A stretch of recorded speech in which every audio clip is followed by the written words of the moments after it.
Hello everyone, welcome back to the channel. मेरा नाम है Gautam Kumar. I am a pass out student of NIT Jamshedpur. दोस्तों, आज के इस वीडियो में हम लोग 16 अप्रैल 2026 के करेंट अफेयर्स के बारे में डिस्कशन करने वाले हैं। करेंट अफेयर से रिलेटेड जितने भी खबरें अभी मार्केट में चल रही है, उन सारे चीज़ों के बारे में हमने अच्छे से रिसर्च करके एक ही पीडीएफ में हर चीज़ों को कॉम्पैक्ट करके आप सबों के सामने प्रस्तुत करने का प्रयत्न कर रहे हैं। आप लोग इस वीडियो को पूरी ध्यान से देखना, ये वीडियो आपको बहुत हेल्प करेगी। ठीक है, तो स्टार्ट करते हैं। तो सबसे पहला क्वेश्चन की ओर मूव करते हैं हम लोग। सबसे पहला क्वेश्चन है कि नीतीश कुमार के संबंध में गलत कथन का पहचान कीजिए। जैसा कि आपको पता है दोस्तों, अभी के समय में नीतीश कुमार एक बहुत ही हॉट टॉपिक के रूप में सामने आए हैं। इन्होंने कुछ ही समय पहले बिहार के मुख्यमंत्री के पद से इस्तीफा दिया और इन्होंने 21 साल तक बिहार के मुख्यमंत्री के रूप में कार्य किया है ना। तो इस क्वेश्चन में हम लोग वापस आएंगे। सबसे पहले इस क्वेश्चन की हम लोग थ्योरी पढ़ेंगे, है ना। इससे नीतीश कुमार से रिलेटेड जितने भी पॉइंट्स आपके एग्जाम के पॉइंट ऑफ व्यू से इंपॉर्टेंट हो सकते हैं, सबसे पहले उन पॉइंट्स को हम लोग देखेंगे। तो हम बात करें अगर नीतीश कुमार की, तो नीतीश कुमार का जन्म 1 मार्च 1951 को कल्याण बिघा बख्तियारपुर में हुआ था। इनका बचपन का नाम मुन्ना था। ये बातें आपको समझ में आ गई। नीतीश कुमार बिहार के मुख्यमंत्री पद का शपथ 10 बार ले चुके हैं और ये चीजें गिनीज वर्ल्ड नामक एक रिकॉर्ड है, वहां पे ये चीजें लिखी हुई है। ठीक है, फिलहाल वो राज्यसभा के सदस्य हैं और पहली बार वो राज्यसभा के सदस्य बने हैं। नीतीश कुमार पहले केंद्र मंत्री के रूप में और कृषि मंत्री के रूप में भी कार्य कर चुके हैं। 6 बार ये लोकसभा के सांसद रह चुके हैं, जिसमें से 5 बार बाढ़ से और 1 बार नालंदा से रहे थे। इन्होंने पहली बार जो शपथ लिया था वो 3 मार्च 2000 ईस्वी को और 10 मार्च 2000 ईस्वी को इन्होंने इस्तीफा भी दे दिया, यानी सिर्फ 7 डेज के लिए इन्होंने ये शपथ ग्रहण किया था। आखिरी बार इन्होंने जो शपथ ग्रहण किया कब किया? 12 नवंबर 2025 को, है ना। और 14 अप्रैल 2026 को इन्होंने इस्तीफा दे दिया।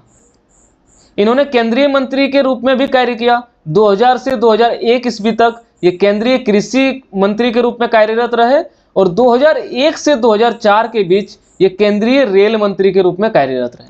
आपने अगर इतनी सारी डाटा आपको पता चल गई तो अब हम क्वेश्चन की तरफ मूव करेंगे।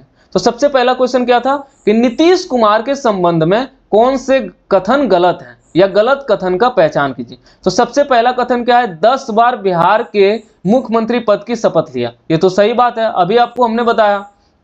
वर्तमान में ये लोकसभा के सदस्य हैं, नहीं, वर्तमान में ये राज्यसभा के सदस्य हैं। किसके सदस्य हैं? राज्यसभा के, यानी ये कथन गलत हो गया।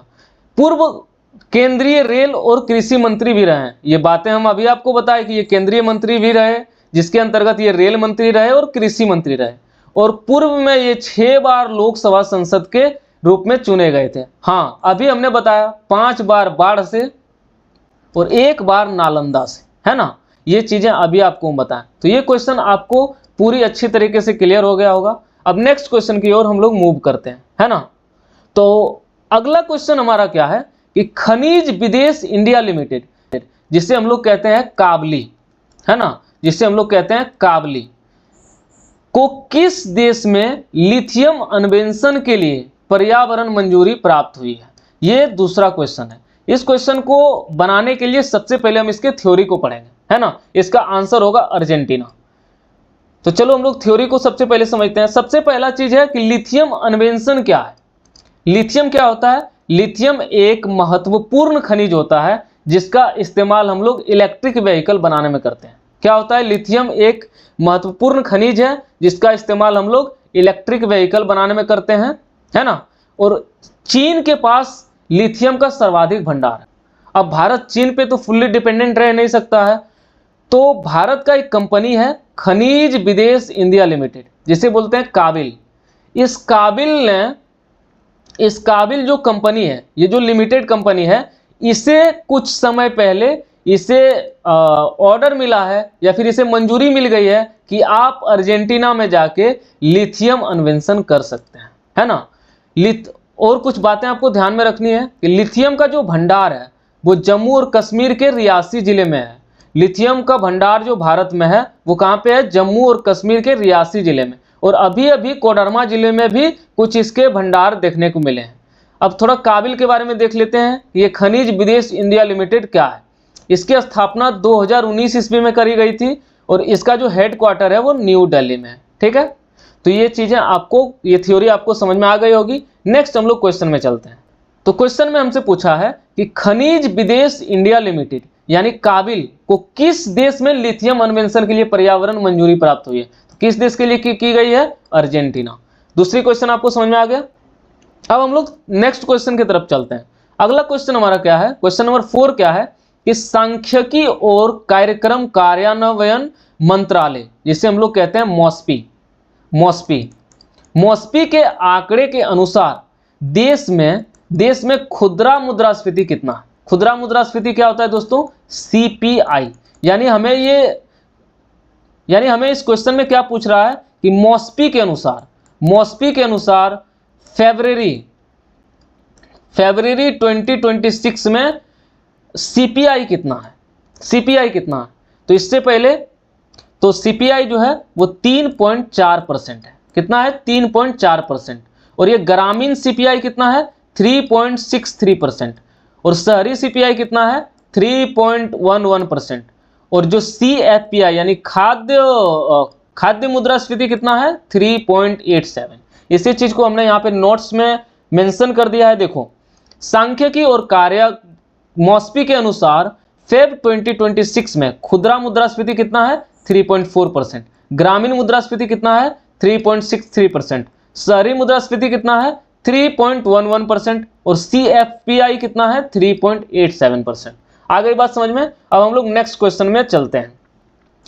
5वां क्वेश्चन हमारा क्या है कि हाल ही में इंडियन नेवी कमांडर्स कॉन्फ्रेंस 2026 का पहला संस्करण कहां आयोजित हुआ। सबसे पहला चीज हमको ये समझना है कि जो कमांडर कॉन्फ्रेंस है ये क्या होता है, उसके बाद हम जानेंगे कि इसका आयोजन कहां पे हुआ, है ना। तो सबसे पहले हम लोग थ्योरी में चलते हैं। थ्योरी की बात करें तो कमांडर कॉन्फ्रेंस 2026 जो है इसका पहला संस्करण रिलीज हुआ जो कि न्यू दिल्ली में आयोजित किया गया। ठीक है, इसका आयोजक कौन था, तो इसका आयोजक था भारतीय नौसेना। इसका उद्घाटन किसने किया, तो दिनेश के त्रिपाठी ने इसका उद्घाटन किया। और ये कॉन्फ्रेंस बुलाया क्यों गया, ये कॉन्फ्रेंस इसलिए बुलाया गया ताकि त्रिसेवा तालमेल को बढ़ावा मिल सके। जैसे भारत में जल सेना, थल सेना और वायु सेना है, तो इन तीनों जो सेवा है, ये जो तीनों सेवा कर्मी हैं, इन तीनों के बीच में तालमेल अच्छे से बनाने के लिए ये कॉन्फ्रेंस को बुलाया गया, है ना। अब हम लोग क्वेश्चन में चलते हैं। यहाँ पे पूछा हाल ही में इंडियन नेवी कमांडर्स कॉन्फ्रेंस 2026 का पहला संस्करण कहाँ आयोजित हुआ। तो कहाँ आयोजित हुआ, न्यू दिल्ली में। यहाँ पे चारों ऑप्शन गलत है, कहाँ आयोजित हुआ, न्यू दिल्ली में। 6ठा क्वेश्चन हमारा क्या है कि ऑस्ट्रेलिया की पहली महिला प्रमुख सेना का पद किसने संभाली है ना। ऑस्ट्रेलिया की पहली महिला प्रमुख सेना का पद किसने संभाली है, तो इसका आंसर क्या होगा। तो सबसे पहले हम लोग थ्योरी देखते हैं। तो ऑस्ट्रेलिया की जो पहली महिला प्रमुख सेना है वो 125 वर्षों के इतिहास में ये पहली बार हुआ है कि कोई महिला प्रमुख ऑस्ट्रेलिया की प्रमुख सेना बनी है। और वो कौन बनी है, जनरल सुसान कायल, जिसका एज 55 ईयर है ना। तो कौन बनी है, जनरल सुसान कायल। तो नेक्स्ट क्वेश्चन की ओर हम लोग मूव करते हैं। 7वां क्वेश्चन है कि कॉमनवेल्थ गेम CWG 2030 में किन नए खेलों को शामिल किया जाने का फैसला लिया गया है ना। तो इसमें इसका आंसर क्या होगा, तो इससे पहले हम लोग आंसर ढूंढें, सबसे पहले हमें थ्योरी पढ़ना चाहिए। जो कॉमनवेल्थ गेम है जो 2030 में होने वाला है वो भारत के अहमदाबाद में होने वाला है और ये 24वां आयोजन है। कॉमनवेल्थ गेम का ये 24वां आयोजन है और भारत इसको दूसरी बार मेजबानी कर रहा है। पहली बार कब किया था, 2010 में, जब दिल्ली में आयोजित हुआ था। इसमें जो नया खेल जोड़ा गया वो क्या जोड़ा गया, हॉकी एंड क्रिकेट। और इसके अलावा कुछ नया खेल जोड़ा गया है, वो क्या क्या, athletics, swimming, table tennis, weight lifting और बॉक्सिंग। तो हमारा क्वेश्चन क्या था, कॉमनवेल्थ गेम में किन नए खेलों को शामिल किया गया, तो हॉकी एंड क्रिकेट, ये हमारा आंसर हो गया। नेक्स्ट हम लोग चलते हैं 8वां क्वेश्चन की तरफ। तो 8वां क्वेश्चन में साइकिल से माउंट एवरेस्ट बेस कैंप पहुंचने वाली भारत की पहली और दुनिया की दूसरी महिला कौन थी? तो इसका आंसर है दिव्या सिंह। चलो इसके बारे में और थोड़ी जानकारी हम लोग लेते हैं। साइकिल से जो माउंट एवरेस्ट के बेस कैंप में भारत की पहली और दुनिया की दूसरी महिला पहुंची, वो कौन थी? दिव्या सिंह। ये जो दिव्या सिंह है, ये बेसिकली कानपुर उत्तर प्रदेश की रहने वाली है। इसका एज 28 ईयर है और ये पेशे से शिक्षक है ना। अब क्वेश्चन आता है कि विश्व की पहली महिला कौन थी जो कि माउंट एवरेस्ट के बेस कैंप पे चढ़ी थी? ये दूसरी महिला थी विश्व की, तो पहली कौन थी? तो पहली थी जैसिंटा कोरैया, जो कि चिली की रहने वाली थी और ये भी फेब 2026 को ही ये कारनामा की, है ना। एक और टर्म आता है यहाँ पे कामी रीता शेरपा। कामी रीता शेरपा ये कौन है? ये पर्वतरोही नेपाल की है। ये एक पर्वतरोही है जो कि नेपाल की है और ये मैक्सिमम 31 बार माउंट एवरेस्ट पे चढ़ चुकी है। यानी आपसे अगर कोई ये क्वेश्चन पूछे कि माउंट एवरेस्ट पे सबसे ज्यादा बार कौन चढ़ा है, तो कामी रीता शेरपा। ये कहाँ की रहने वाली है? तो नेपाल की। कितनी बार चढ़ी है? तो 31 बार चढ़ी है।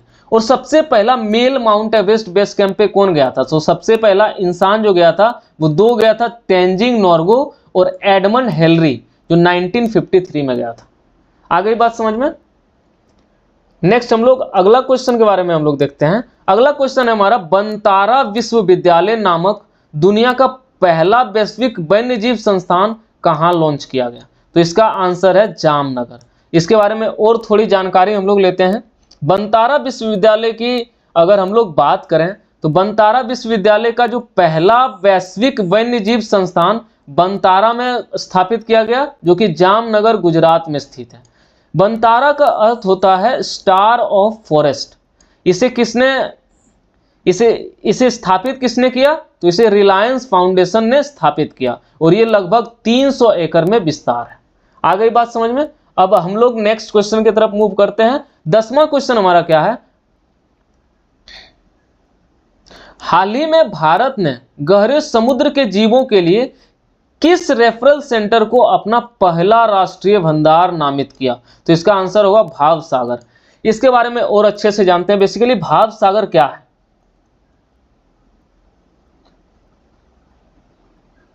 तो भाव सागर क्या है? समुद्री जीवों के लिए एक रेफरल सेंटर है। समुद्री जीव जहां पे रहते हैं उसके रेफरल सेंटर का नाम ही है भाव सागर। ये कहां पे स्थित है? कोची, केरल में स्थित है। यह वन एवं पर्यावरण मंत्रालय ने इसे राष्ट्रीय भंडार घोषित किया। सबसे पहला राष्ट्रीय भंडार इसी को घोषित किया गया। इसमें 3500 प्लस नमूने का संग्रह है और फिलहाल अभी वन एवं पर्यावरण मंत्री कौन है? भूपेंद्र यादव। तो ये रहा आज का पूरी की पूरी करंट अफेयर्स। आपको कैसी लगी वीडियो कमेंट करके जरूर बताएं। मिलते हैं नेक्स्ट वीडियो में, तब तक के लिए बाय बाय, जय हिंद, राधे राधे।